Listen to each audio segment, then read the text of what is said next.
Hello. Hello, this is WZRD Chicago 88.3 FM. And we have with us at WZRD via Zoom Orlando Rivera, the Executive Director and co-founder of Chicago Cuatro Orchestra. How are you today, Orlando? I'm doing good. How are you? Very, very well. We're so glad to have you with us on our show.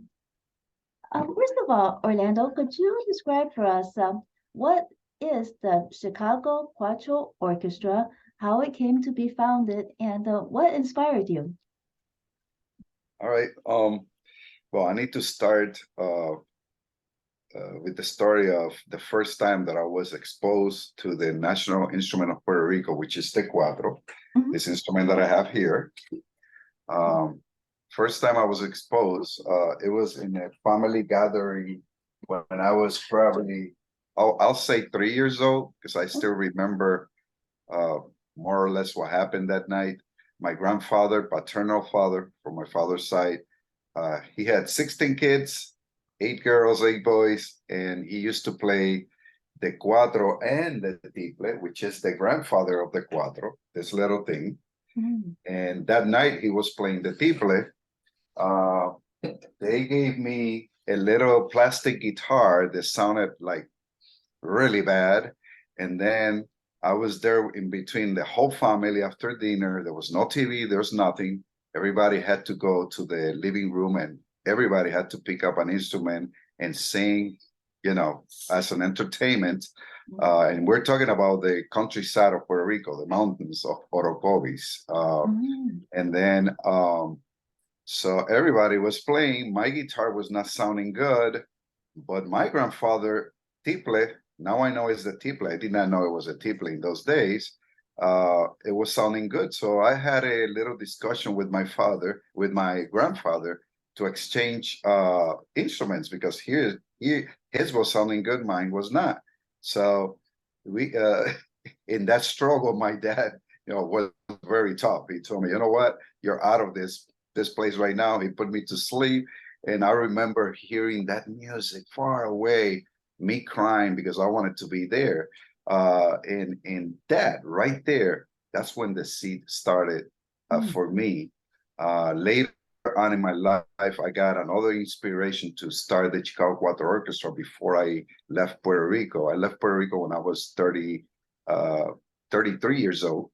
Um, I was born in New Jersey, but moved to Puerto Rico when I was 1 year old and grew up in my first 3 years in the mountains of Orocovis, Puerto Rico, which is the heart of the island.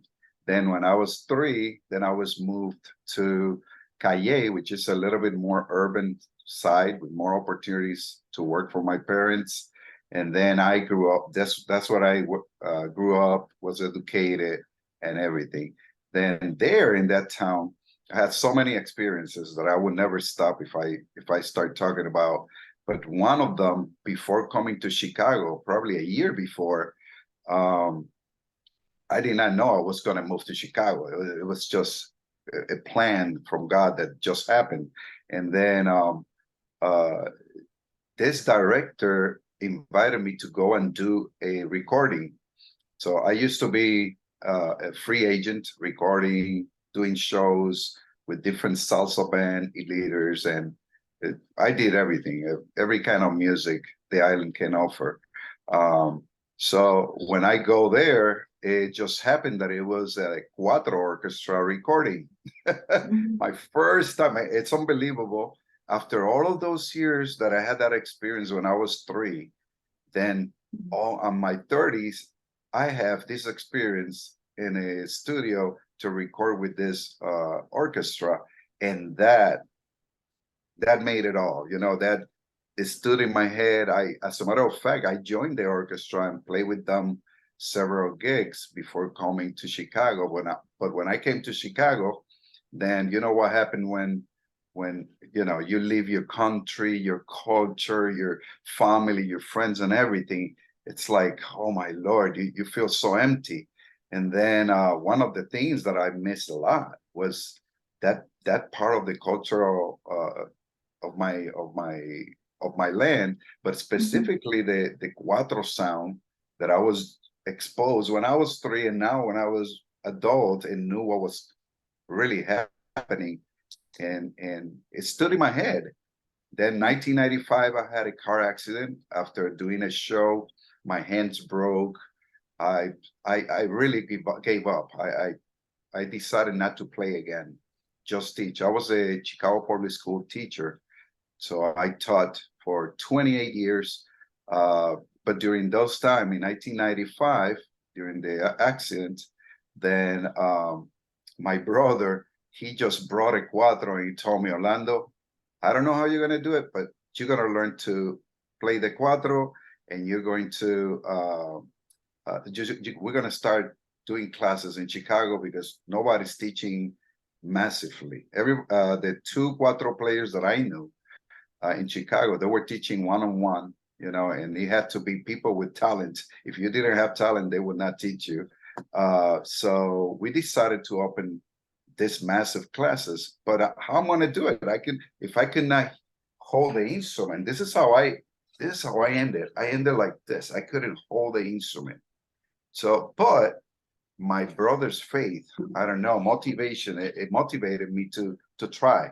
And I kept trying and moving one finger with no sound, until after they took the cast, my wrist got better, got stronger, and then the instrument went from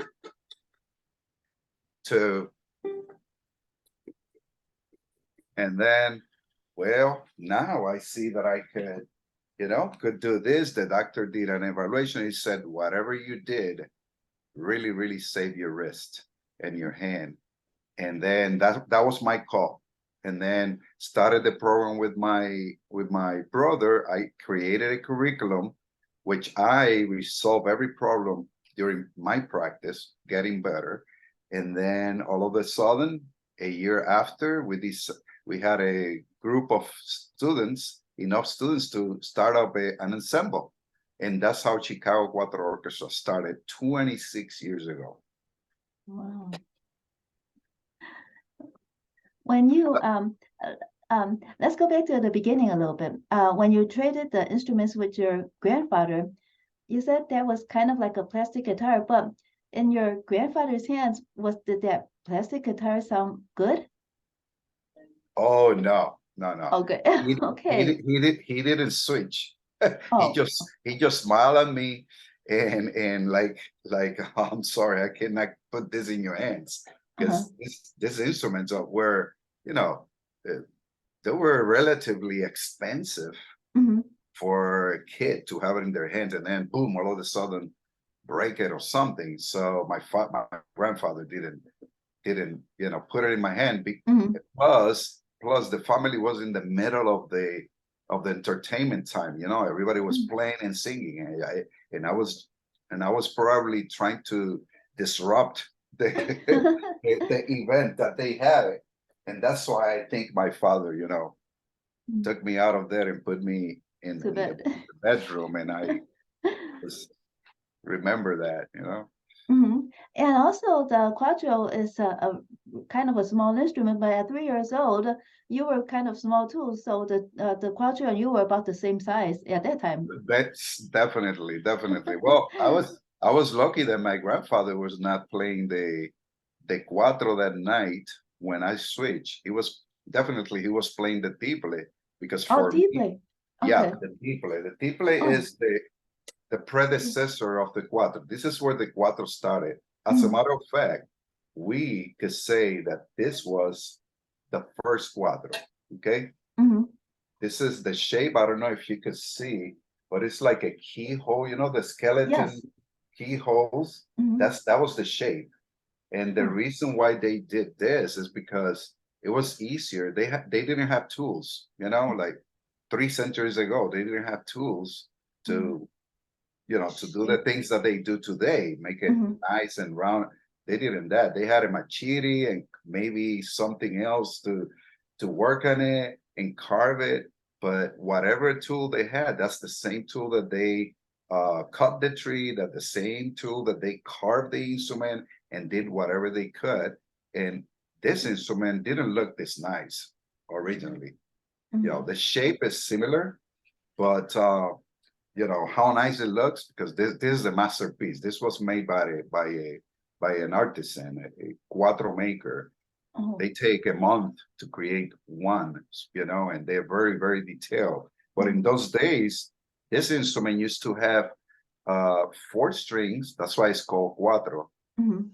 We kept the word cuatro, even though the tiple today has 5 strings, 1, 2, 3, 4, 5, and the cuatro has 10 strings, Oh. 5 double sets, right? But we kept the cuatro, you know, to keep something from the past with us, because it would not sound good saying, okay, we're playing today the cinco, for example, which means 5, you know. So Yeah. it was called the cuatro for so many centuries that then we decided to keep it calling cuatro, you know.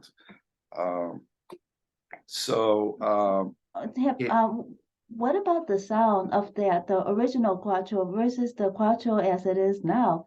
Have you how with your professional ear, how do the two compare? Oh my Lord, it's a big difference. Imagine the original cuatro used to have 4 strings, sometimes 3, 2, or 1. It depended on the size of the cuatro. There were smaller, larger, and then, but if we compare the 5 and 5 strings, right? In those days, there was no metal strings. Today are metal strings. In those days were guts, animal guts strings. How long So would they last? How long would they last? Did they preserve it some way that they do last a while? yes, there was, my grandfather used to make his own. There's a they used to kill you know, small animals like there's one kind of animal over there. It's called the mongoose or something like that. Mangoes? Mongoose, yes. Oh. We call it ardillas. But ardillas, when you translate to English, is squirrel. We don't have squirrels in Puerto Rico, but they call it ardillas to the mongoose. And I think that they used to kill those or some other animals that they ate, and then used the intestines, cleaned them, dried them. Then they went, I don't know what kind of tree they had over there that has this kind of rosin that they put it around, and they worked it out until it was really, really, really thin. And then that's how they used to make their own strings. And the sound, the volume is very low. So you cannot, you know, this is the loudest probably of those days in comparison with today, you know. So it's a big difference. So volume was a big difference. I've never played or have one with animal gods strings in my hands, but I guess that the sound will be also mellow, more melodic than the metal. The metal sounds, you know, a little raw in comparison with, you know, with God's strings. I'm a bass player. I'm a double bass player, trained classically, graduated from the Puerto Rico Conservatory of Music with honors. I did good, and I used to play my first year. I remember my professor. He made me practice with guts, animal gut strings on the double bass. You know, yes, and they still use it on double basses. Some people use them, but they're more sophisticated. It's not like in those days, you know. But the sound is, when you compare one to the other, the guts animal always sounds smoother, you know, more mellow than when you play the metal ones. But the metal ones are louder, and that's why that's why the change came, because the musicians, they were exposed to those kind of from Spaniards instruments like guitarrillos, bandurrias, and many others, even Italians in mandolins. And when they heard that volume and that brilliant sound, our jibaro, which is how we call the original Puerto Ricans from the mountains. Men from the mountains, we call them jibaro. So Jib as in boy, Aro. And basically, the jibaro liked the volume and the sound of those pioneered European instruments, and they brought those ideas to the countryside.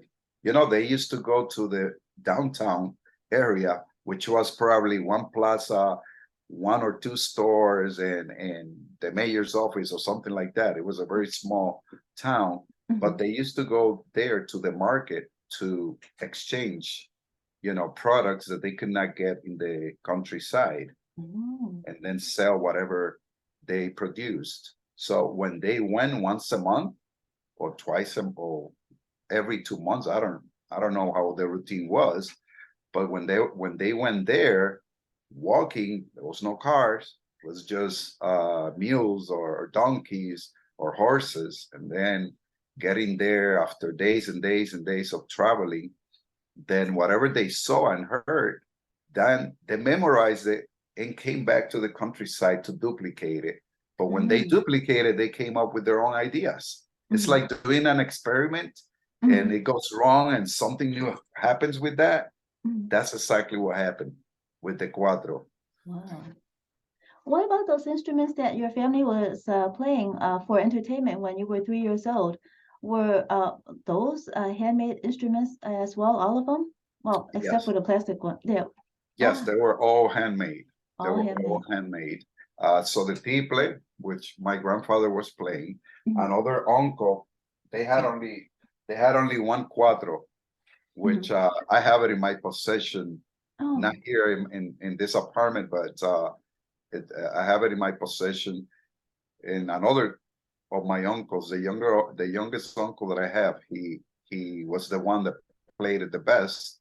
So my grandfather gave it to him so he could play it, and then others played guitars, other plays maracas, other plays the guiro, which is the another vegetable national instruments that we have, which is a gourd, you know, that they remove the seeds from inside, they scratch the sides, make lines, and with piano strings, they make this handle, they put it inside of a handle, and then they scratch it and play rhythms with it.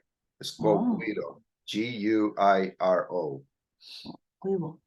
Wow. Guiro. Guiro. Guiro, yes. Guiro. Guiro. Okay. Guiro.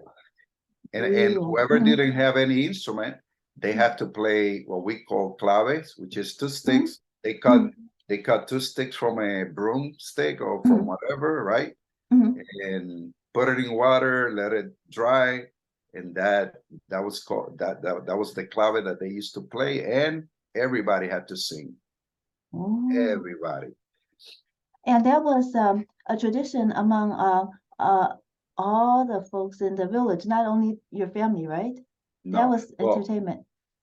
Definitely, there was well, if there was musicians in the family, that was the only entertainment really. Or playing dominoes, I would say, you know, saying stories. Mostly was telling stories, jokes, talking about the ancestors, what did they do? Mostly jokes, you know, about the family, about the ancestors, about different things. But in my case, I was lucky to have a grandfather that knew how to play instruments, you know. And knew how to play and knew how to make instruments as well. He did not make the cuatros or the tiple, but he made the strings. He figured out how to make the strings. Because it was difficult to find them, and where you find strings in those days, there was no music stores or anything like that. But he was an agriculture. He had 16 acres that he worked by himself until his first 3 kids out of 16 got big enough, you know, and strong enough to go and help him. And then eventually the whole family had to help. What did your grandfather grow on those 16 acres? He grew plantain, Mm, bananas, oranges, roots, yautía, malanga, batata, potato, sweet potatoes. I'm not sure about rice. I'm not sure because it was a hill, mostly hill. mhm, And coffee, a lot of coffee. mhm. Uh, he has something called chayote, uh, which looked like a fruit, but it's a vegetable. I don't know how to say it in Do English. do we have it here in Chicago? Yes, I could find all of that in Chicago. Now we're lucky that there's so Yeah. many Puerto Ricans. We are 120,000 Puerto Ricans or Mm, more, mhm, and there are these fruit markets in the neighborhood, like Armitage and Kimball's. There's one there that they mm, bring those products mm, from different parts. mhm, Sadly, I have to say that we don't produce those products almost none of them in Puerto Rico. Puerto Rico changed mm, from the early 1950s or 40s this way. After World War II, Puerto Rico changed from agriculture to industrial, and mm, most of the products that we used to produce, nobody's producing that except for a couple of few companies that mhm, one company produce massively coffee, another one produce mango, another mhm, one produce plantains, another one produce bananas, but mm, not at no, not like for example, Dominican Republic, that they have massive produce of all of those products. mhm, And then we have to sometimes we have to buy from other countries those mhm. products that we eat in Puerto Rico because they don't Oh, produce there. mhm. Sad to say, but that's what happened when you move from agriculture Agriculture, to industry, industrial. Right, right. industrial. When your brother convinced you to play the quattro, why did he select the quattro for you to heal Oh, your hand? no way. No, my dad didn't want me. As a matter of fact, he didn't want me to be a musician. Mm, He when I grew up, um, when I grew up, that was in basically 60s and 70s. That's when the hippies culture and drugs started coming badly. And then my father saw that. He said, no, no, my son is not going to be growing in that environment. So he mhm, prohibited me to play instruments. He did not. He didn't want to teach me to play mhm, any instrument. He wanted me to dedicate to math and science. He wanted for me to be a businessman, and that's it. There's mhm, no other way. But he committed the mistake of after work, he came, took a bath, ate something, sat on the balcony with his guitar and mhm, played it mhm. all the evening. And guess who was watching and listening?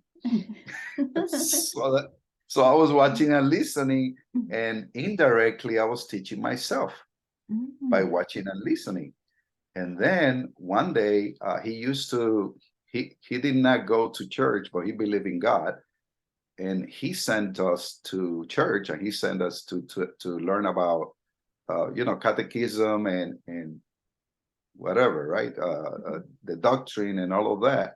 And mhm, then I remember one day, one of the pastors of the church, he asked, who knows to play musical instruments? We're gonna start a children choir and an ensemble, and we mhm, need children playing for the mass at 10, blah blah blah. And guess who raised their hand first? That was me. That was me. I was 12 years old. And mhm, then so he took my name and everything, and he told me, well, okay, be here in 2 weeks, be by the parish in 2 weeks at 2 p.m. and we're gonna start. And after I made that jump without thinking, then the stress started coming out, mhm, going from that place to my house, thinking how I am going to ask my dad to teach me a couple of chords on the guitar so I could play, because I did not know not even how to hold it. I had an idea because I saw and listened all of that, but I never had an instrument in my hands.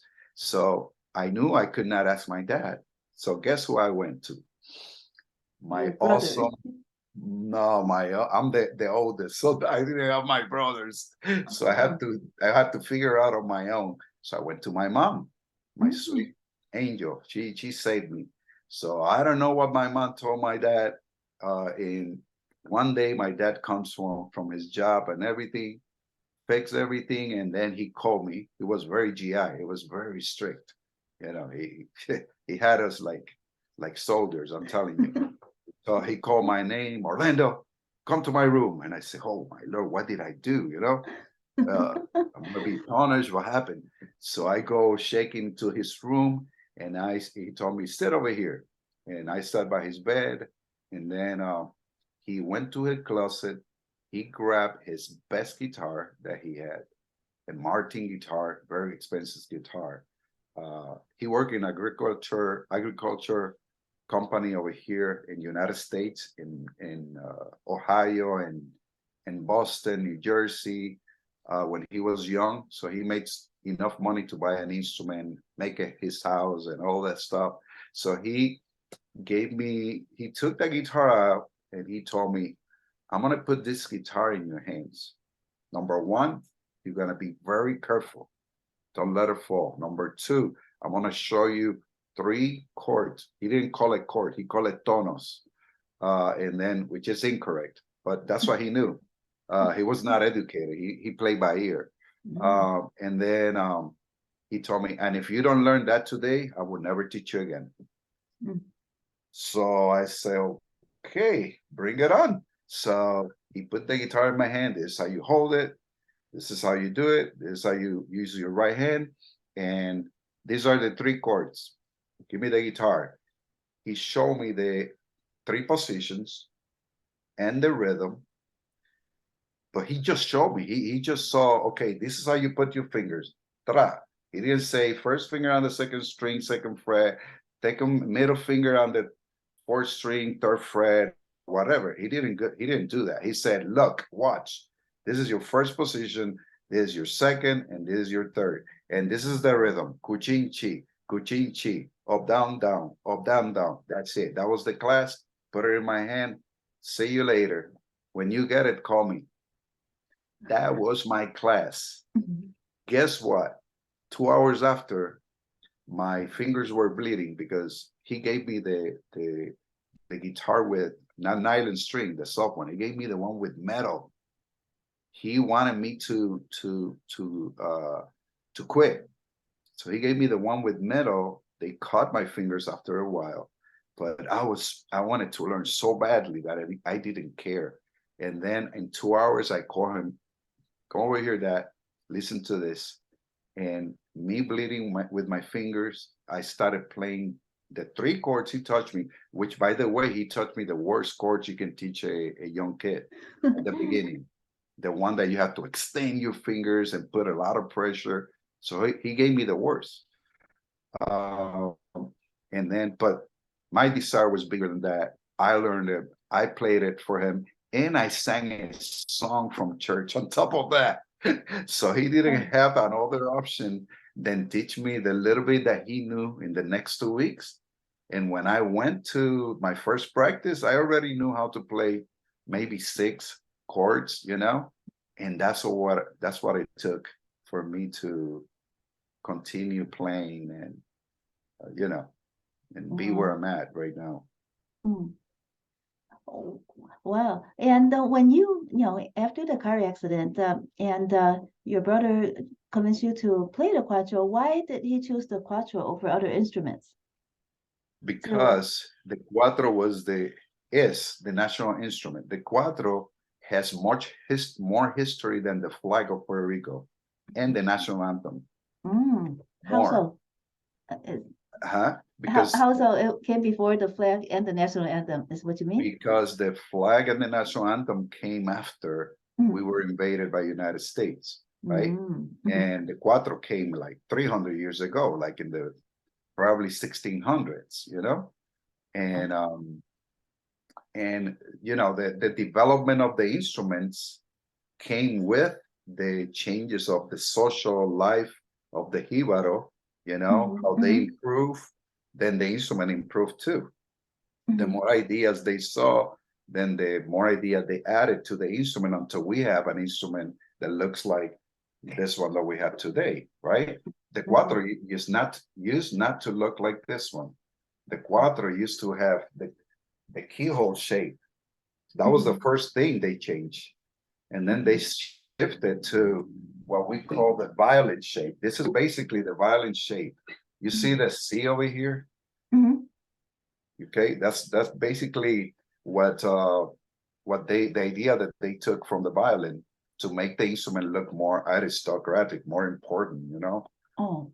more European. I don't know, but they wanted the instrument to look better, more important, and sound as loud as the European instruments. Ah.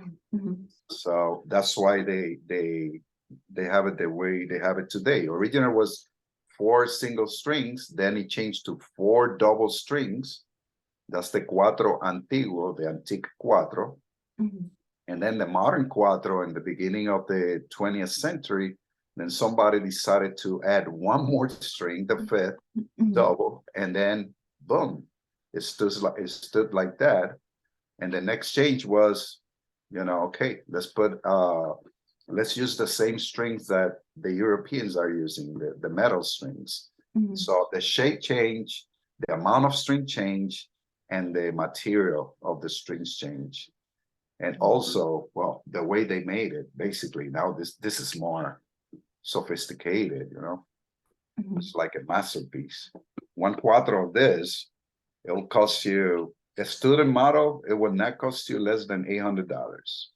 Wow. The middle price is around 1,500, and the professional price is 2,000, 5,000, 10,000. It depends. Just like the violin, it depends who makes it, what kind of wood, quality of sound, quality of material, the beauty of the art. There's so many things that they take in, but yeah. How is the quattro conducive to singing along with it? Is how did it be? You said that the artists, that craftsmen, they would make instruments out of anything they could lay their hands on, and almost it kind of sounds that way. But what made the quattro become so popular? And is it because it's good to sing along with? What is so special about the quattro over any other instruments that the artisans, the the more ancient artisans made? Well, basically, because it was the first instrument they invented. Okay. This was the first one. Mm. Okay. The guiro, our Tainos, the natives, Indians, right? They left the guiro and the maracas. But there was no string instrument. So the first string instrument that comes out of the island, of the countryside, which is where most of the Puerto Ricans used to live, the workers, right? The jibaros. Then that's where the string instrument come from. See? And then because it was the first, then they fell in love because it was theirs. They invented it. One thing is when you buy something made by somebody else, and another thing is have something that you made. Now you appreciate that more. So that love, it was passed from generation to generation to generation, and then until today, it's our. To me, it has more value than even the flag, because it has so much history behind that could tell me who I was, where I came from, and how my ancestor and my culture from that moment developed until what we are today. The history of this instrument is directly linked to who we are today. And that's why we love it. Plus the sound.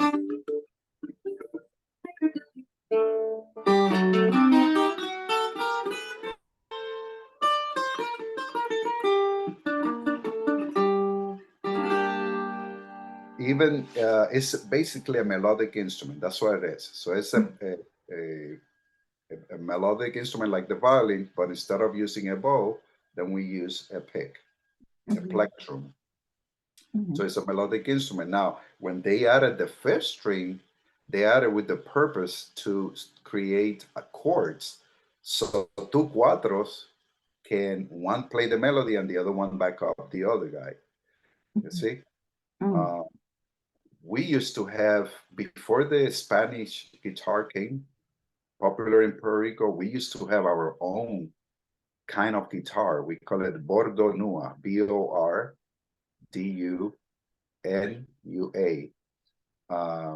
which historians from today, now they have some kind of theory, because there's nothing written. All this that I'm telling you is history and information that passed from generation to generation until I heard it. And then I'm passing it to my next student's generation and so on. But we didn't have nothing written. We just guessed what happened. They're probably the closest documents that we can find. It's whatever the Catholic priests wrote, you know, in their documents mentioning the natives, how they were describing them, or how the Jibaros used to express their feelings, or how did they work their stress down by playing music, and which instruments. That's the only little things that we have that we found today. As a matter of fact, I have a book. This is the latest book. Maybe if somebody is interested in knowing more in detail about our history of the instruments, this book was written by Juan Sotomayor. It's the latest book with all the history, documentation, pictures that you could find out there. It's called Cuerdas de mi Tierra, Strings of My Land, written by Juan Sotomayor.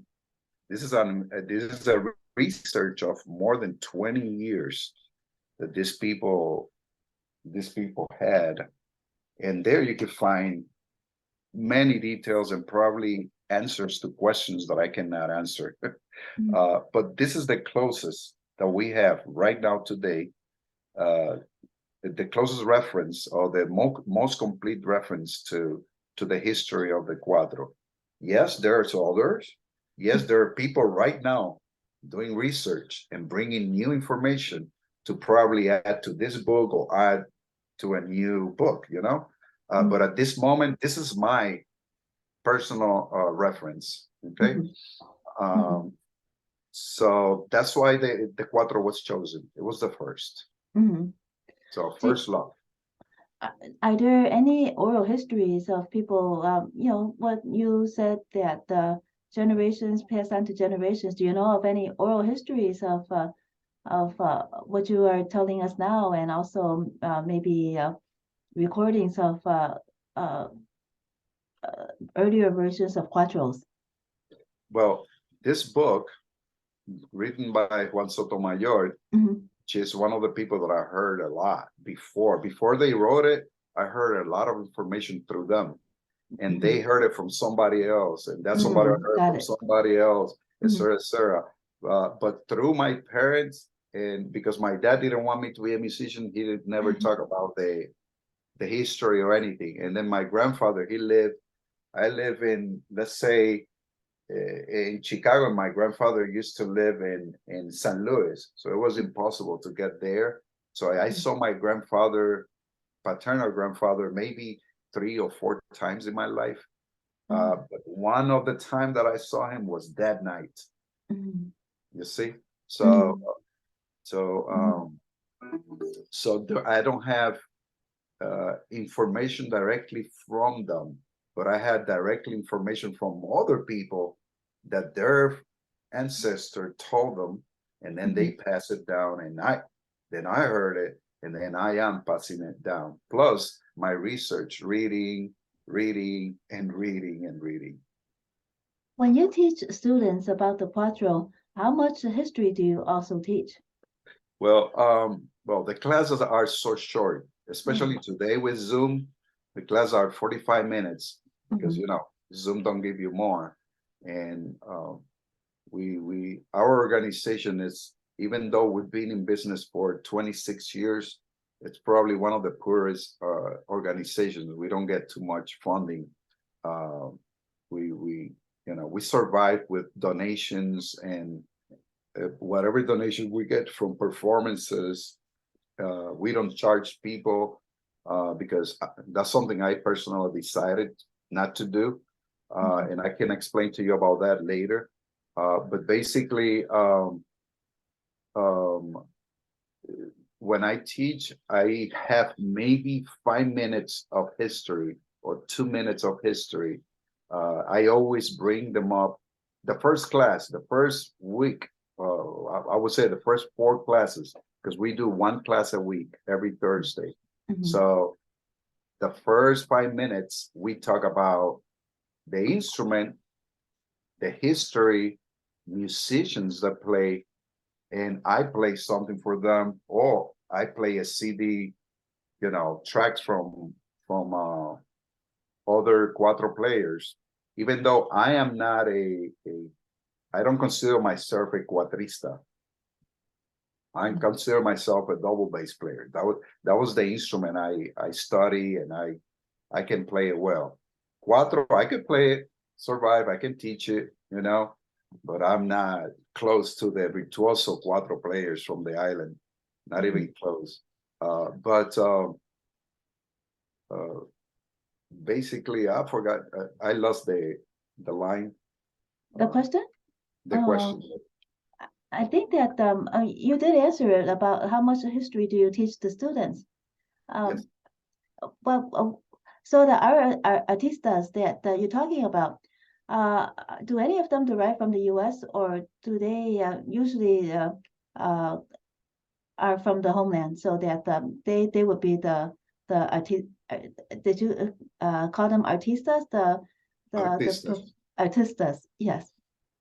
Yes. Well, yeah. Most of them are from the island, but because the movement because the economy problems that the island is having, the hurricane situations, the earthquakes, and Puerto Rico people are suffering a lot right now. Many of them don't have not even the basics, a nice 4 walls so you can sleep, secure. They don't have water, they don't have electricity.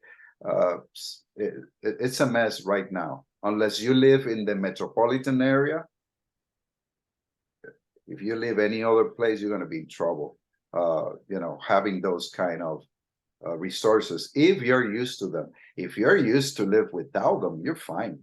Like my ancestors didn't have anything. I live myself with them having nothing, just picking up a container every single day, go down to the river. My grandfather had this little area with clean water.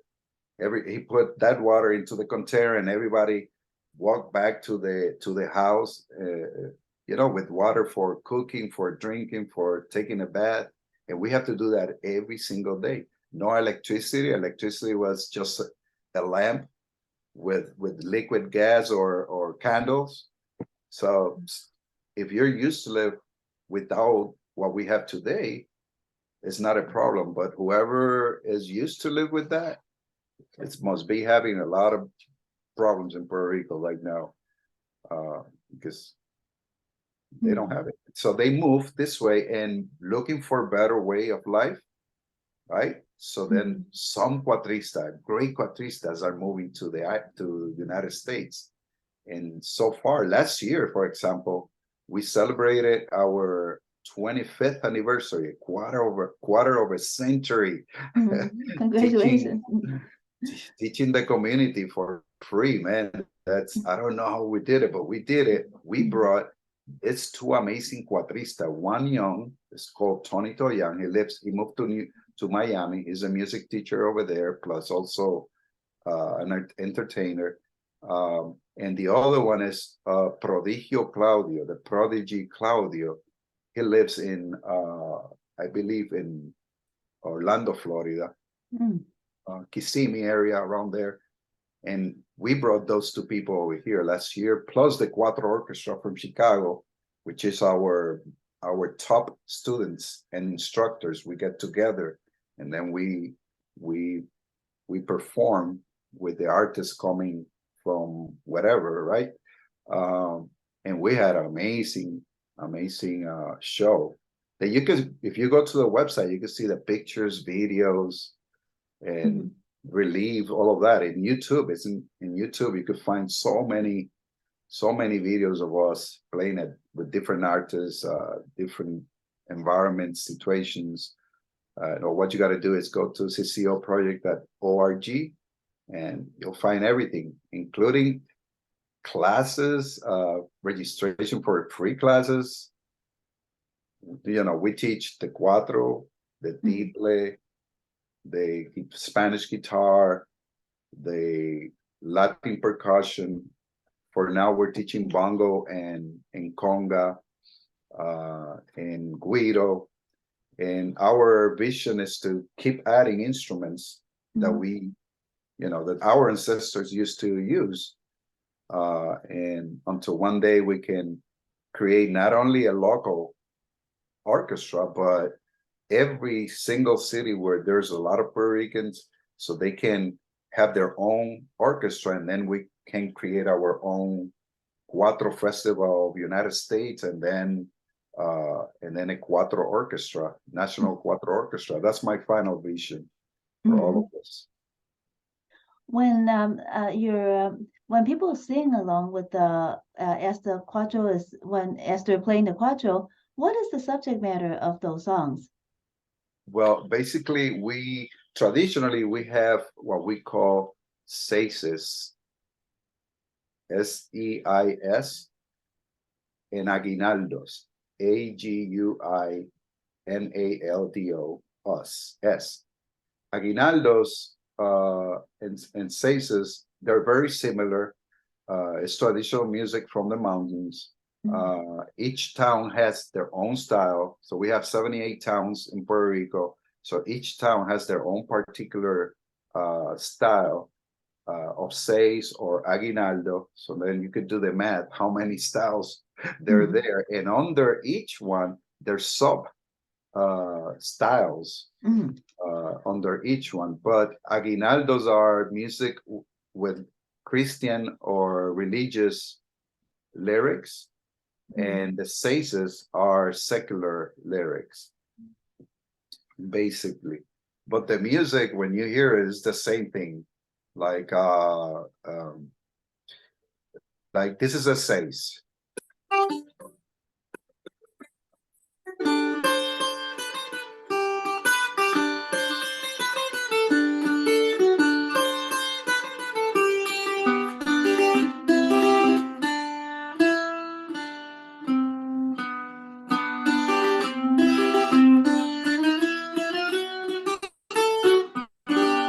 So that's a seis. And then aguinaldo sounds.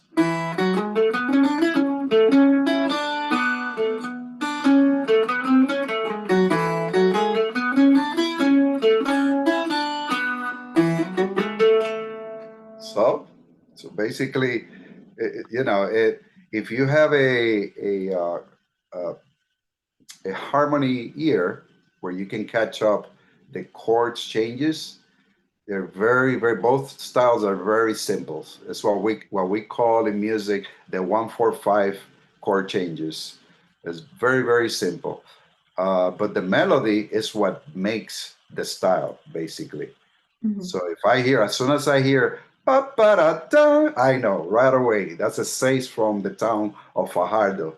If I hear Now I know that's an aguinaldo from the town of Caguas, and every single town has their own particular sound and style. I don't know all of them, but I know, the most important ones. And what I'm doing is teaching my students at least one style of each one of the main ones, so they can, so they can be familiar with it and then build over that. Having said that, oh yeah, if you have How a many? question. Yes. How many styles are there then? You So said that imagine there are two. aguinaldos 78, Cesar 78. Okay, got it. Then, so those are two genres, right?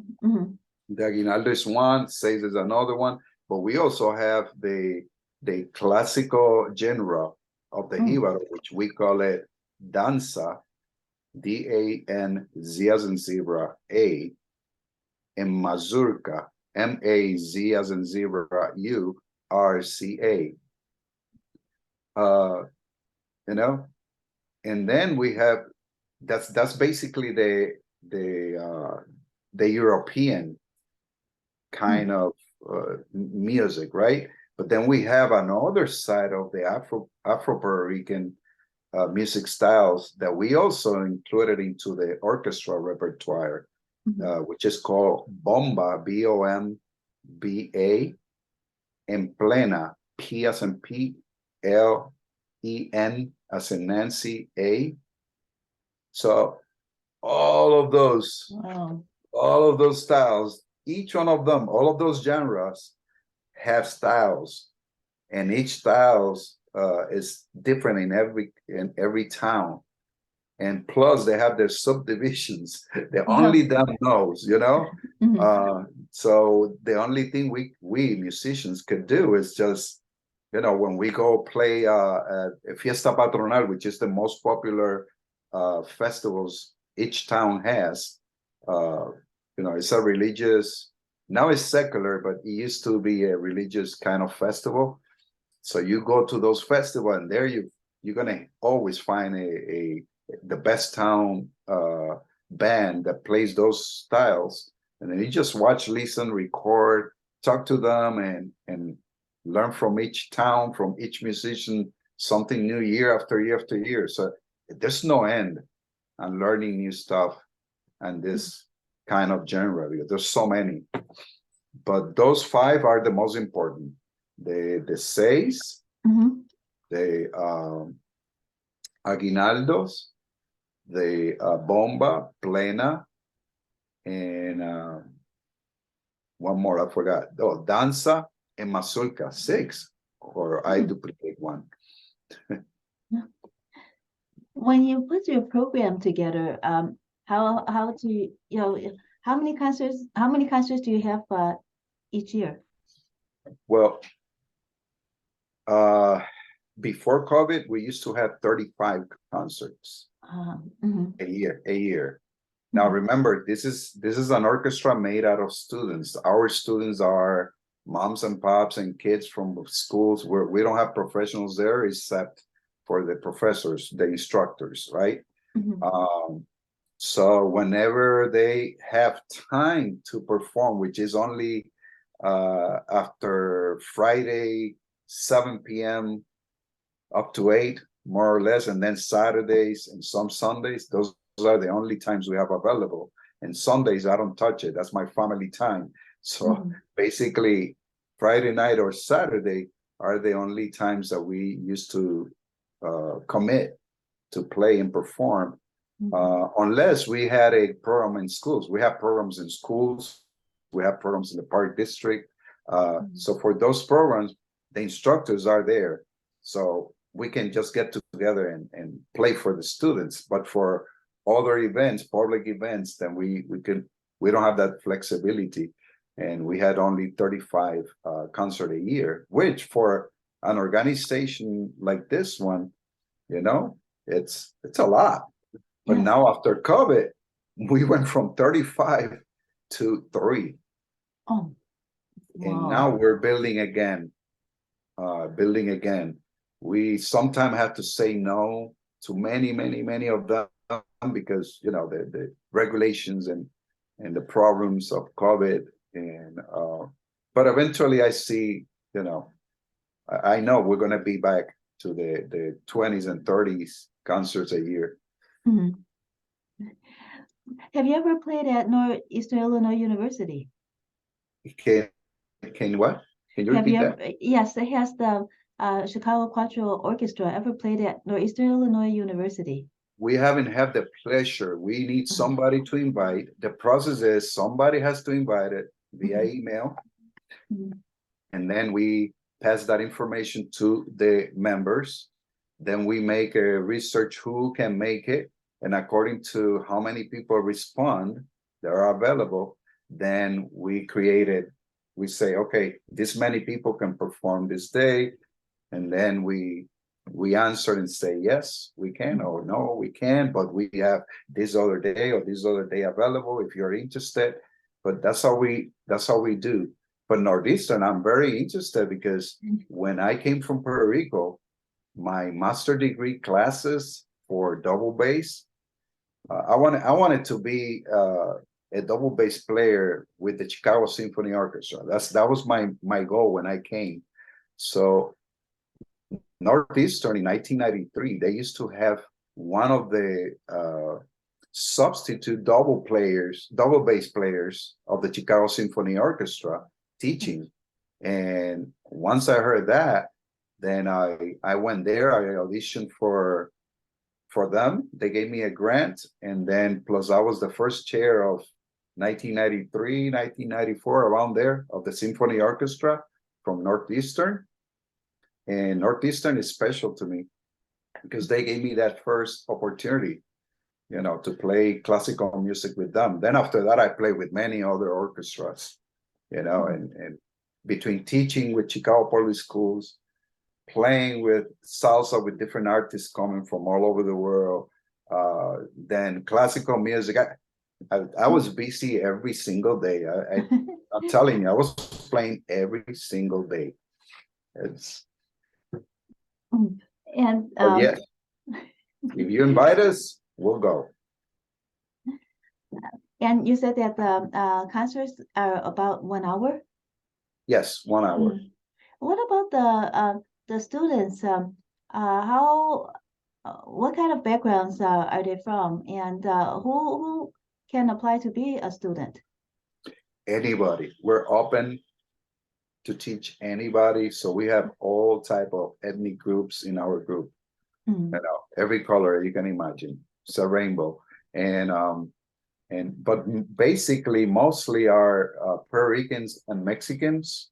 That's the majority of the group, but we have every kind of, this for everybody, not only for Puerto Ricans. As a matter of fact, my right hand instructor that he came as part of the orchestra, he's from Czechoslovakia, he's an American Czechoslovak, amazing classical guitarist that he played with different symphony orchestras of the world, plus Broadway, and he's one of our instructors. What's his name? And many others. So we have different kind of people. What's his name? His name is Jeff Kust. JEFF KUST. Jeff Kust. Thank you. He is a classical guitarist. He also plays rock. He has his own band. He's a director of a ministry in one of the churches by Brookfield area. This guy is, if I know a lot of history and theory, this guy knows like 10 times more than I. Wow. He is like a library, a walking library. What do you teach at the Chicago Public Schools? At Chicago Public Schools, I had no option than teach band students, like concert band. That's what I taught for 28 years. I wanted to teach symphony orchestra, but there was no instrument. There was nothing. When I started, it was just me with my guitar and a tape radio on the other side, walking from room to room, no instruments, no nothing. And I built a program, one of the best programs in this area, in a public schools, which when I retired, when I moved, we used to have three levels bands. We used to have two Cuatro Orchestra level orchestras, and we also had a steel band with two levels too, plus the general music. And all of that was done by me. No help, no nothing. Just me by myself. So did the students have instruments to play, to practice? Well, what I did, okay, when I entered Chicago in 1990, there was no budget for nobody. So I had to go secondhand stores and buy from my pocket used instruments. And then I was lucky that my brother knew how to fix some of them. He fixed them for me.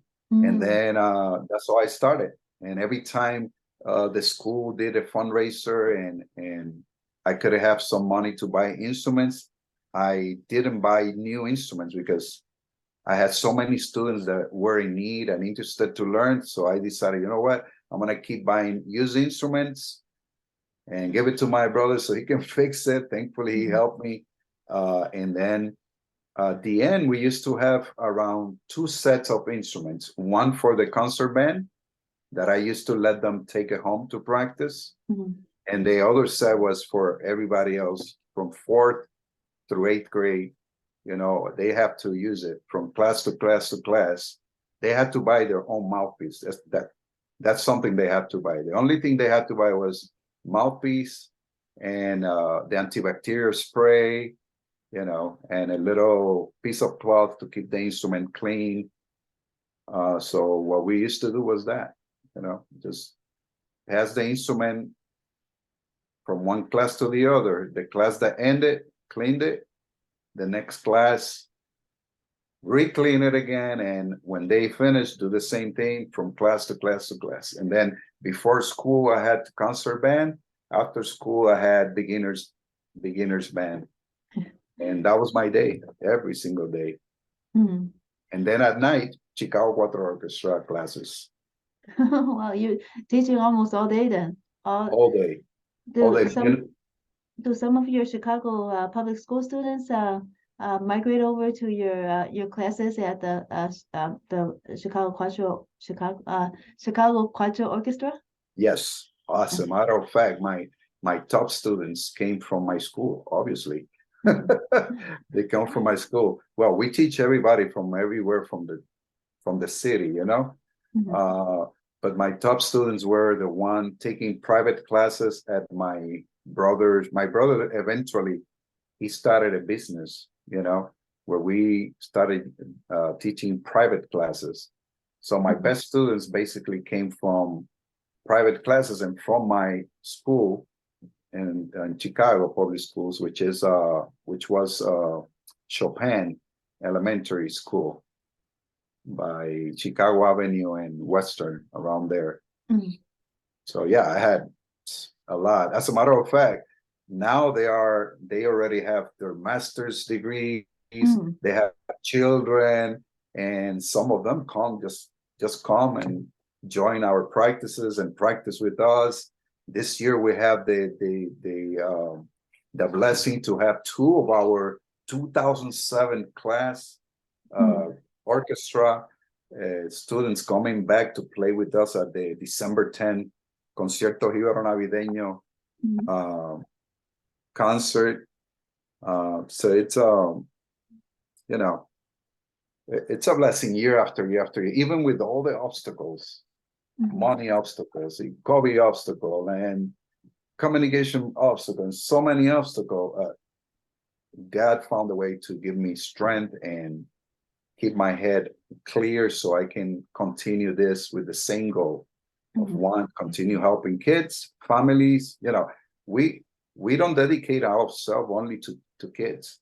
We dedicate ourselves to families. You know, if you go to one of our classes, our classes have the grandpa with the grandson, the dad Mm, with the daughter, the mom with the son.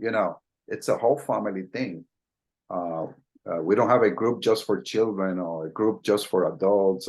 No, it's everybody together under my guard, and it's been wonderful. And when you look at the orchestra, then you see exactly that. You see children, youth, adults, even senior citizens. mm. Yep.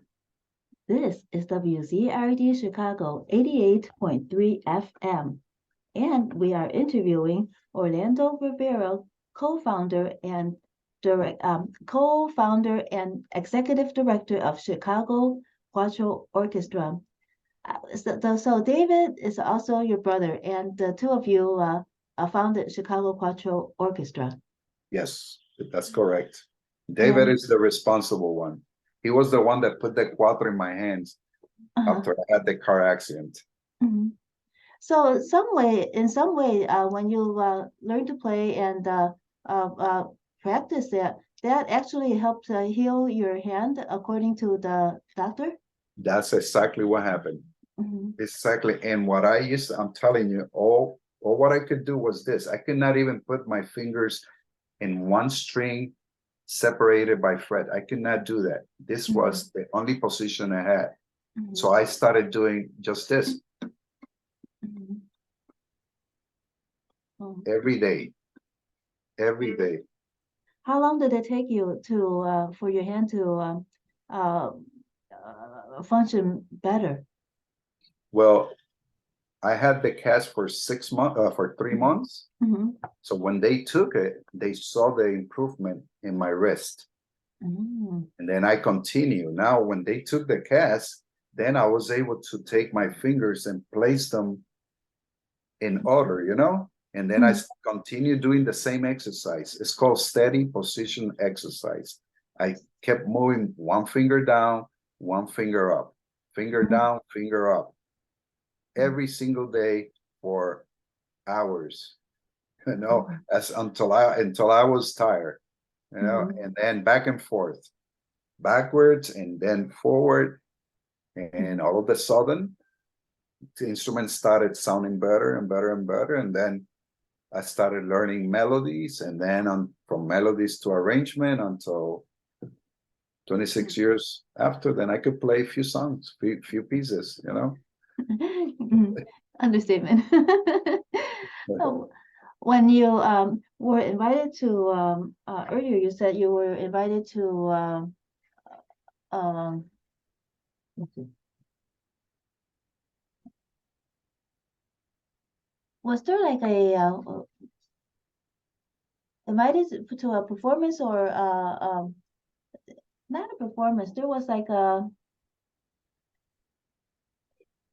production, right? You were invited to that, but in what way? And was that before Chicago Cuatro Orchestra Oh or yeah, during? Uh-huh. no, And how before did that was in yes. Puerto Rico before I moved to Chicago. 1 year before I moved to Chicago, I moved to Chicago in 1989. In Mhm, 1988, I was invited to record this production. mhm. I Okay. never seen before even though I live in Puerto Rico, I never saw a cuatro orchestra over there. I never picked a cuatro in my hands, even though my grandfather used to play. Uh, I heard the music, especially during Christmas, because what happened, the cuatro was replaced by the rock and roll, and then by the disco music, and then by another music, and all of a sudden the cuatro is nowhere until this guy, this doctor in music. His name is Francisco Lopez Cruz. He decided to go to Spain, study, research, get the doctorate degree, and he chose the history of the cuatro as his thesis. Mhm, And then he wrote a book similar to this one, which I have it too. mhm, But his book was more with music notation, with music, mhm, more than history. But this guy, his mission was to rescue again the cuatro, the tiple, the bordonua, the guiro, all the musical instruments that our ancestors created, 300 years ago. His mission was to find out about the history and then to bring them back to life. And he was able to do it. He passed away years ago, but his students continue the project, and they teach every Saturday in Puerto Rico at the Institute of Culture. They teach hundreds and hundreds of children and adults how to play the cuatro, the tiple, the bordonua. They have every single level that you can imagine once a week at the Cultural Center in Puerto Rico. And it's still alive. Did you model Chicago Cuatro Orchestra after Mr. Lopez Cruz's work? Yes and no. I took a little bit from everything I saw. So I took the salsa, which I was most exposed to salsa bands. So my model really, it comes from the salsa model. But then I follow Paquito Lopez Cruz. We call it Francisco, we call it Paquito also. So it's the same name.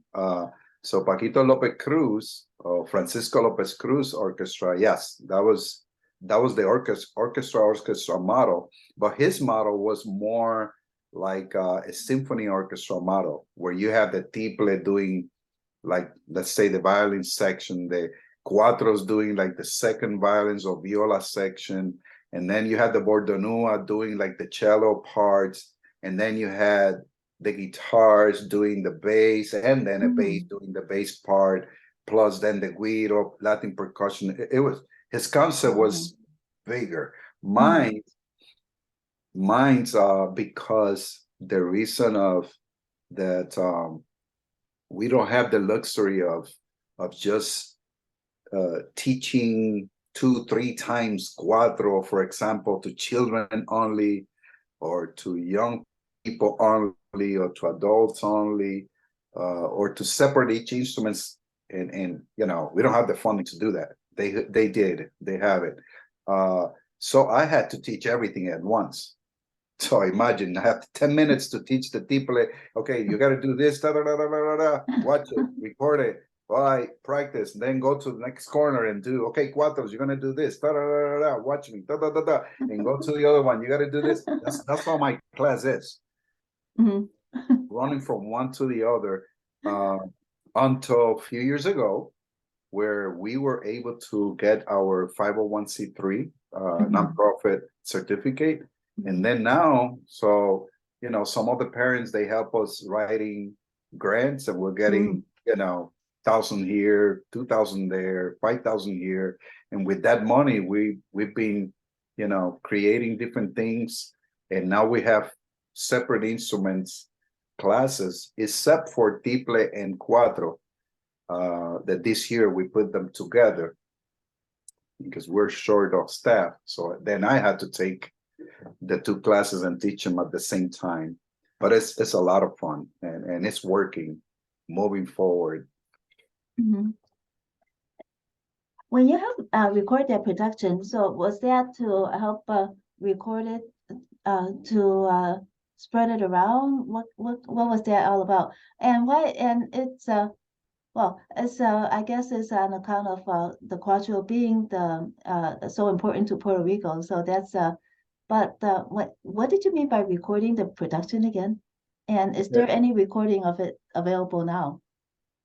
Well, that production I did 20, I don't know, more than 33 years, 34 years ago. Yes. I believe it's still alive. I believe the Institute of Culture of Puerto Rico may have a copy of it. The director is still alive, Wilfredo.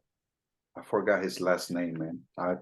Anyways, Wilfredo from the town of Calle, amazing cuatro player, amazing guitar player. He learned from from the instructors of the Paquito Lopez Cruz Cuatro Orchestra. He Mhm. learned from them. He learned to write music, so he made the arrangements. So arrangements, the production must be available somewhere.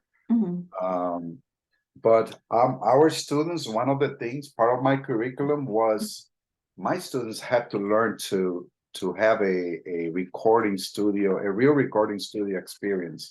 So Mhm. every time we have, enough funding and a strong orchestra, because every orchestra has their own thing, but some orchestras, some generations are stronger than others. Mhm. So when I have that team in place and we have the funding, that we were able to put together a Oh. production. So I took Mhm. the students to a real recording studio, and they were able to do volume 1 Mhm. and volume 2 Oh. of everything they learned. Okay. Mhm. In that time, well, not everything, the most challenging parts, the most popular or challenging pieces that I knew that we were going to be playing around with Mhm. the purpose of not selling it, but basically, so, oh, yeah, we sell it now. It's a fundraiser for us, but the students can get this CDs, and they could hear the music before they learn it. And because the music notation is already there available to them, they don't have to wait for me. They can listen to the music, go find the paper, and practice, practice, practice, and learn it just by listening to the CD and reading the notations we have for them. So yes, our students also go through a recording studio experience. Oh. And where is that studio located? The recording studio, Yes. well, those two recording studios were at two houses. Oh. Those were basement recording studios. The Mhm. first one was it was west of us. I forgot the little town. It's passing Cumberland Mhm. and Bellman that way. So that one producer, he had his recording studio there. It was, let me see. Um, it was, okay, I need my glasses. I can't Oh, see. no Uh, worries. but anyway, so Yeah. it was, both of them were basement recording studios that the producers have in their houses. Mhm. One in that area and the second one in Park Ridge. Perfect. Okay. Park Ridge. They don't exist anymore. They don't. Oh. Yeah, they were gone. Mhm. COVID, COVID was Oh. bad for some people, good for others. Mhm. So those recording studios, they're gone. That's too bad. Yeah. The two CDs, are they available to the public? And also, we at Wizard would love to have the two CDs in our library. How could our listeners and WZRD get a copy of the two CDs? Okay. The transmission went away. The internet Oh, connection is a little. My internet connection is probably bad, oh, but I'll I repeat. didn't hear the whole thing. But you can find both volumes in our website. We have an e-store in our Okay. website, so Mm-hmm. ccrproject.org. You can Mm-hmm. find it there. Okay. Yes. Yes. Tell us a little bit about your concert that is coming up. Oh, that concert is amazing. It's gonna be our second live concert after COVID. During COVID, we had to create two concerts via YouTube. We did not know how to do that, so it was struggle after struggle, but we did it. We Mhm. didn't stop. And this one is going to be our second. And this one is we're bringing an amazing new group from Puerto Rico. Mhm. It's a group of veterans, Christmas music uh, ensemble that they got together and and they bring so much happiness. It's a super happy, upbeat group. They play every single style you can imagine, but they're coming to with the command that I gave them that they need to make people, stand up, dance, enjoy, and and create a memory for those people, because after 2 years of just watching TV or YouTube, now they have the chance to interact with us and sing with us and clap with us and dance with us. So that's what is happening this night. It's a very special night. Jorawe. The group is called Jorawe. YORUE.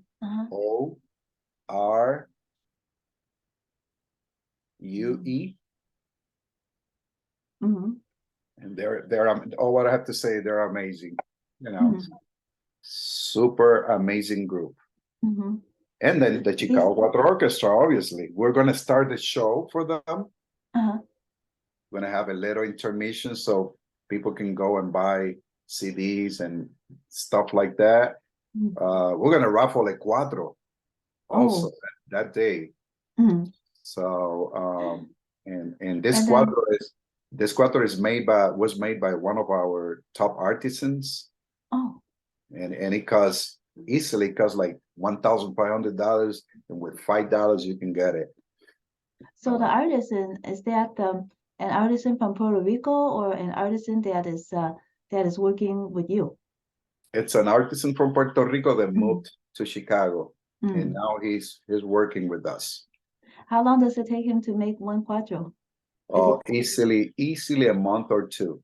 If you have the right tools, you can make it maybe in a month. If you don't have the tools, it's a 2 or 3 months thing. Will the orchestra be playing some Christmas music, or is it mostly the traditional repertoire, traditional songs from the island? And also, will there be is it traditional songs, or is it also newly written songs as well? We're gonna have both, all of them. So we're gonna have all three. We're gonna have a newly. We're gonna have different styles, not necessarily traditional. Plus, we're gonna have traditional. Plus, we're gonna have other styles from Christmas music that the Cuatro play in the island. So we're gonna have a whole rainbow of everything.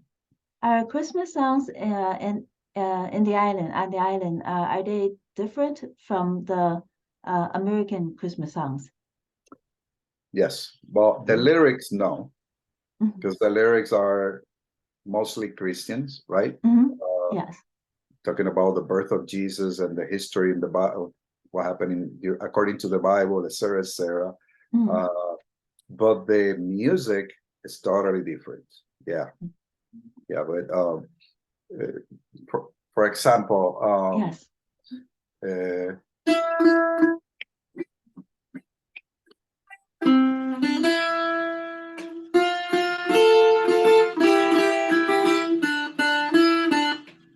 That's Jingle Bells, right? Oh. So that's from the United States. So for us, it goes.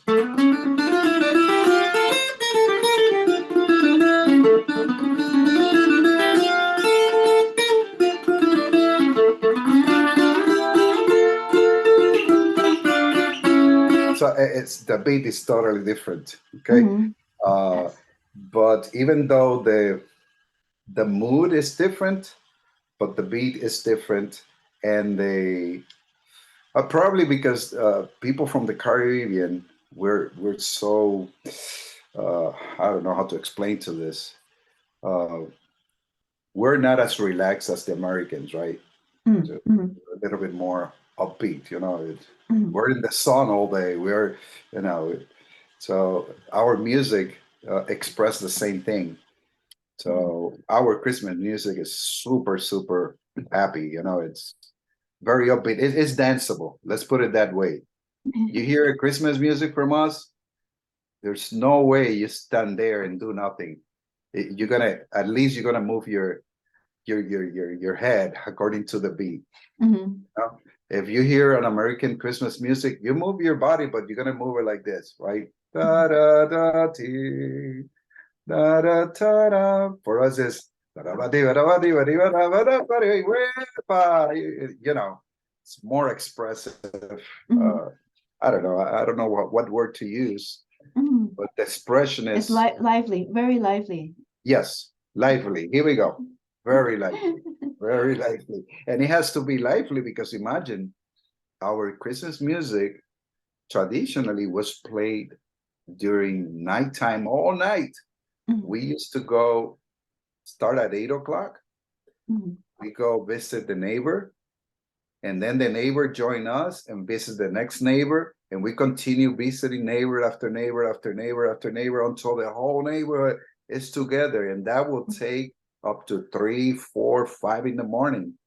And Mhm. then when the whole parranda is we call it, it's like a caroling, but from house to house. Mhm. And then in every house they have, they have food, they have their own traditional candy, their own even their own alcohol if for people that drink alcohol. So they have everything. And then at the end, at 6 in the morning, when everything finished, then the last house they have to prepare a chicken soup, a Mhm. traditional chicken soup made with herbs and everything, even the animals. It's organic Mhm. from the land where you go. So it's a very fun night. That tradition is almost lost, but some towns, some neighborhoods, they still do it. Mhm. One of them that I can tell, it's the town of Aguada, Aguada, which is probably the most west uh, town of Puerto Rico. That's where supposedly Christopher Columbus came through on his second trip.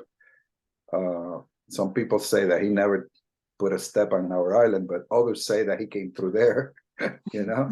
Mhm. Um, so basically there, I know a neighborhood uh, that the family is so big that everybody in that neighborhood, everybody's family, and there they prepare a stage. They bring artists, they bring music. Everybody wear the traditional Jibaro costume. They cook outside with wood. They do everything like they used to do it, you know, 200 Mhm. years ago, 100 years ago, whatever. Mhm. And it's a lot of fun. And I went one time and I had so much fun. So like Aguada, some other towns, they have some families that they also do things like that, to keep the tradition alive. Mhm. In Puerto Rico, sorry, in Chicago, this guy, one of our artisans, his name is Wilfredo Saez. Wilfredo he does that. He Mhm. organized parranda. He plays the cuatro too, and with few of our singers from the orchestra, then they call people beforehand. It's not like in Puerto Rico. You go and and go from house to house. Here you got to call, make an appointment. Hey, we're gonna visit you this day. Be prepared. We're gonna take you a parranda, and then they go and stay there up to 2 or 3 in the morning, and then go back home. And next day they go to another house, back home, and next day go to another house, and so on. When you how long will the show be? Your concert? Our show is gonna be 2 hours and a half. Okay. 2 hours and a half. Mhm. Normally they're 3 hours, Mhm. but this year because so many things, COVID and all that, taught us a lesson. Mhm. So we have to leave the place earlier than normal, or they will charge more. So, and many other things that we have to take in consideration, we have to cut the show from 3 hours to 2 hours and a half. Mhm. Are you able to play for us two selections if you can? Of course. Something that's traditional and yes, whatever you want, but please put something that's very, very traditional in there. Okay, but definitely for the traditional, I'm gonna play a danza, Okay. which is music from the 1800s. Okay, and then I'm gonna play an aguinaldo, which is from probably, well, it was sang during the early 20th century, but it comes from 300 years ago, basically. There's no way to say this is 300 or 200 or 100 years old. But basically, aguinaldo goes like this.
That's the aguinaldo.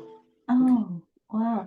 Is there a mixture of two kind of chords in that song? Like there is a it's a major chord, but there is a couple of minor chords too, right? Together?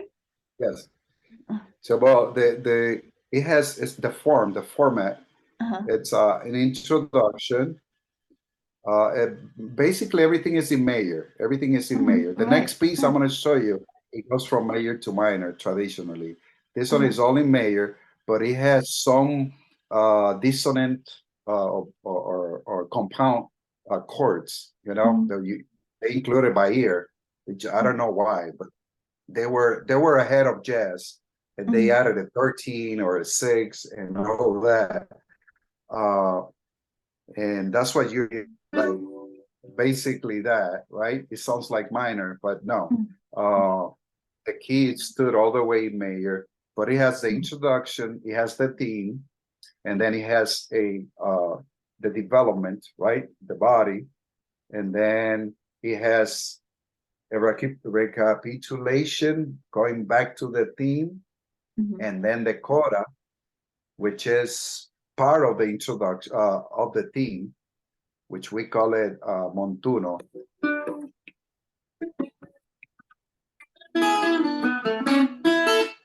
That part we call it montuno, and that's became the coda. But as you can notice, it's very simple. You know, Mhm. uh, major, which is 4, major 1, 7 5, back to major 1. That's all what it is. The next piece I'm gonna play is more complicated. This one originally as a matter of fact, it was the first music written in music notation. Mhm. And originally it was not written for the cuatro. It was written for the piano. Um, and then um, and then the cuatristas, they heard it and they brought it to the mountains and they created their own, you know? And Mhm. the style is called, or the genre is called danza. If, if Does you it have want to, anything I to can do? play a little bit. Do I Oh, have time please. to play? Is it the? Oh yes, please play the whole song. But estanza, does that mean dance? That's the translation, the literal translation. Mhm. But danza is the name the Puerto Rican gave to this style Mhm. to differentiate from the Cuba danzón. Oh. So Cuba has danzón and Puerto Mhm. Rico has danza.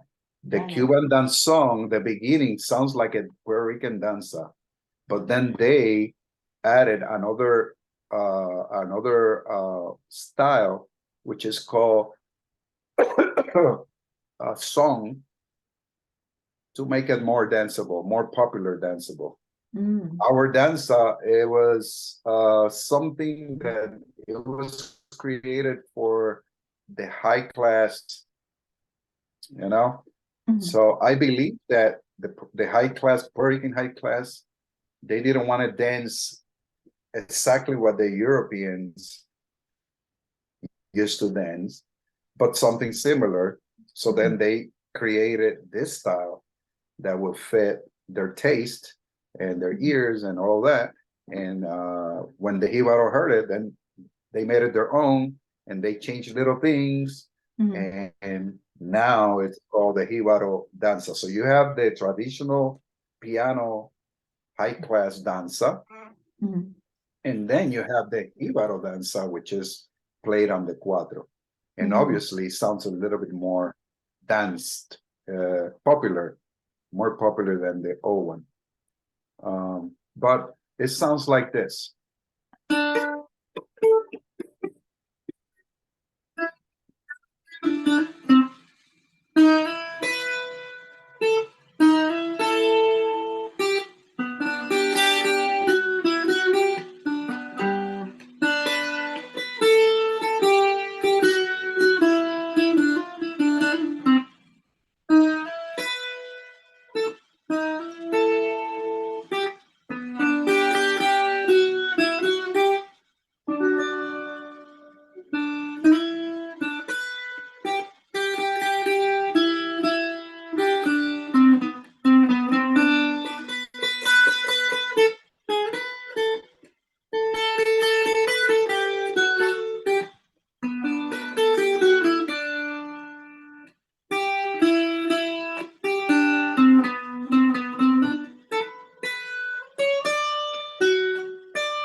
Oh, that's beautiful. What is the story that the piece is trying to tell? Well, each one of them, this one is called impromptu. So each dance tells a different story, right? This one specifically, I cannot tell you, but by the title, you know, you could say you could feel that it's bringing you something majestic to the picture. The story behind, that's a good research that I should do to tell people about the story behind this, because all of these dances, they're used to be sang, so there's a lyric behind. So I'm gonna look for the lyrics and find out what's the real story. There's so many dances, we're talking about thousands of them, you know, and musicians, we don't have sometimes the courage to get some time to go and research for little details like that that are very important, but I'm gonna find out about that. So that's impromptu danza. So beautiful.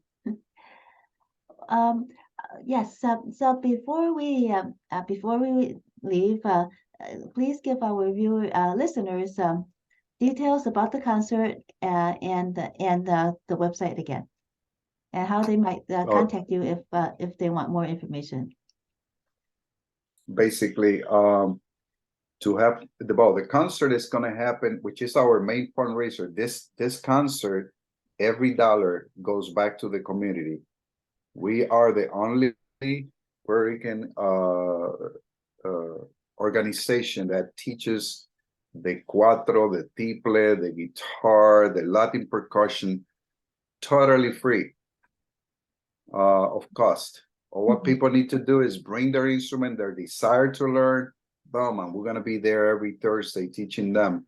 And whatever we make in that concert, that's what helps, you know, covering the cost for those classes. And the concert is going to be on Saturday, December 10, 2022. We do it always the second Saturday of every December. That's our steady date. So this year is December 10. It's going to start at 7 p.m., but the doors of the buildings open at 5 p.m. The doors of the auditorium opens at 6, and the show starts sharply at 7 p.m.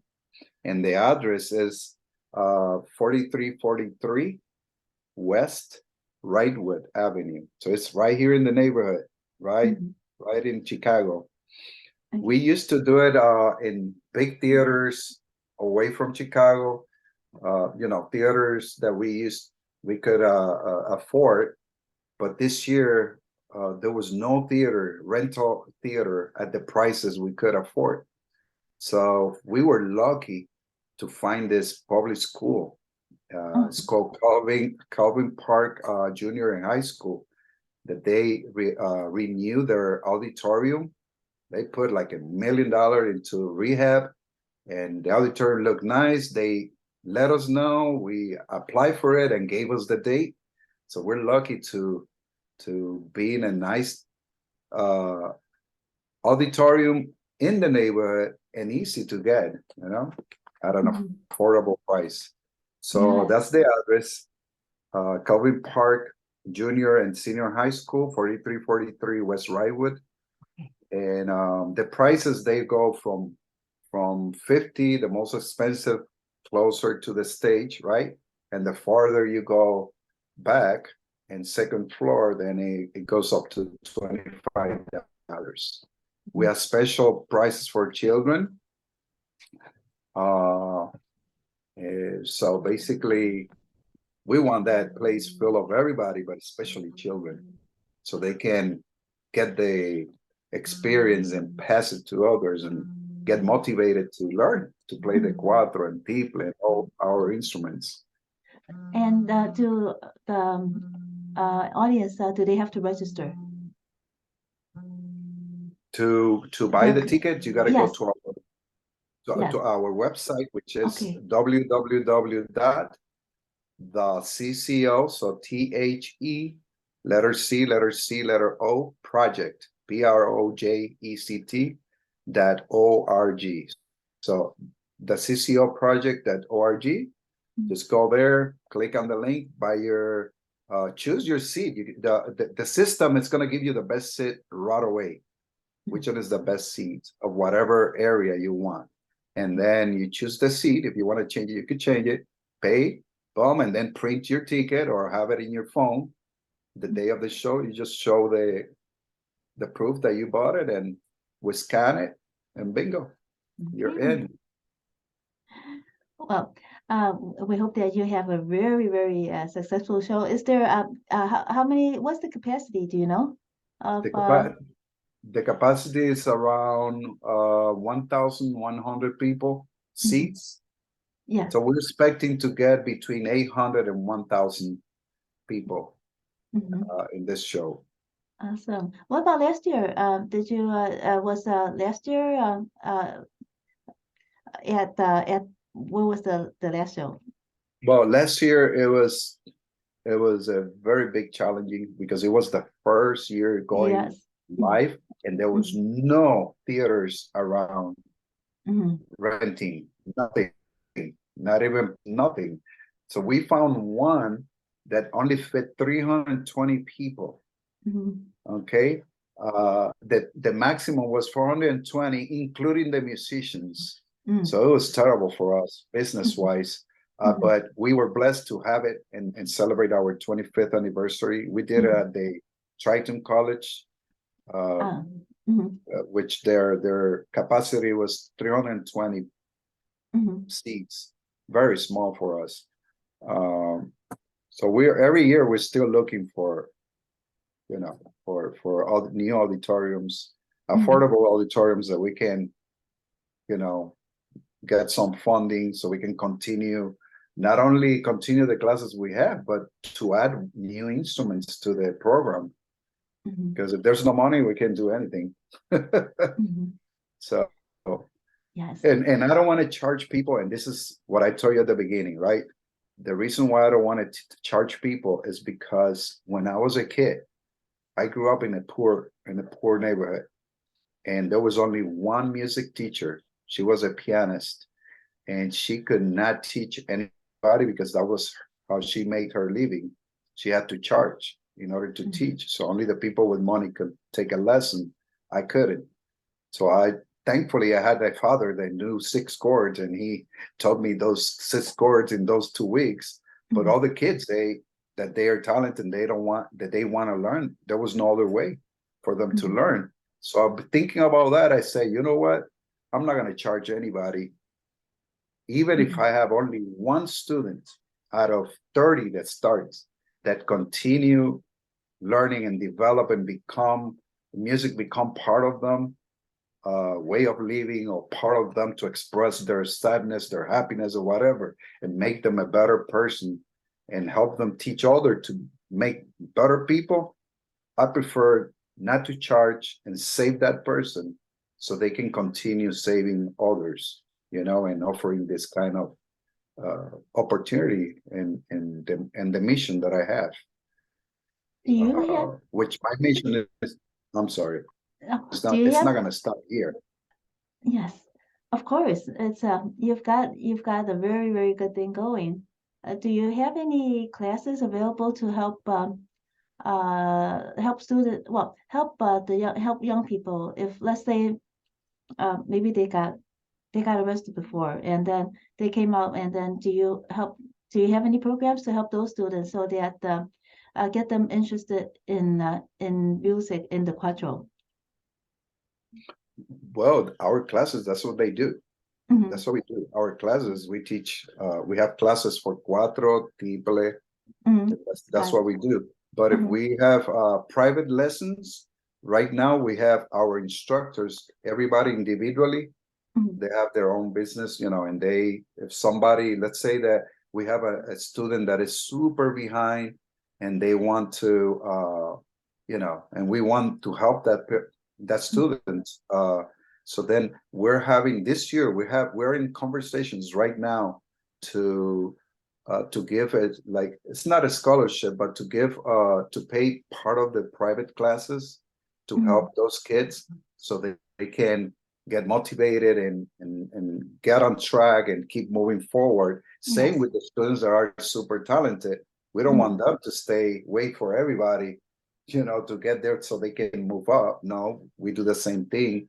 We're talking about having a kind of scholarship so they can pay part of the private classes and then keep developing individually to higher levels, because part of our mission is not only to create an orchestra and entertain or teach history or teach skills or whatever. It's to create the next generation of soloists for the orchestra, to create the next generation of teachers, the next generations of directors, next generations of composers, arrangers, and eventually create the United States National Cuatro Orchestra, which is going to create, jobs and so much market in the future when that happens. Yes. Well, Orlando Rivera, Executive Director and co-founder of Chicago Cuatro Orchestra, thank you so much for joining us on WZRD Chicago 88.3 FM today. Good luck with your concert, and we will talk again in the future. Thank you, Trudy, for inviting me, and I hope that people can help us passing the message or go to the concert better. Yes. Or donating. Yes, absolutely. Thank you so much. Be safe. All right, bye-bye. Bye-bye.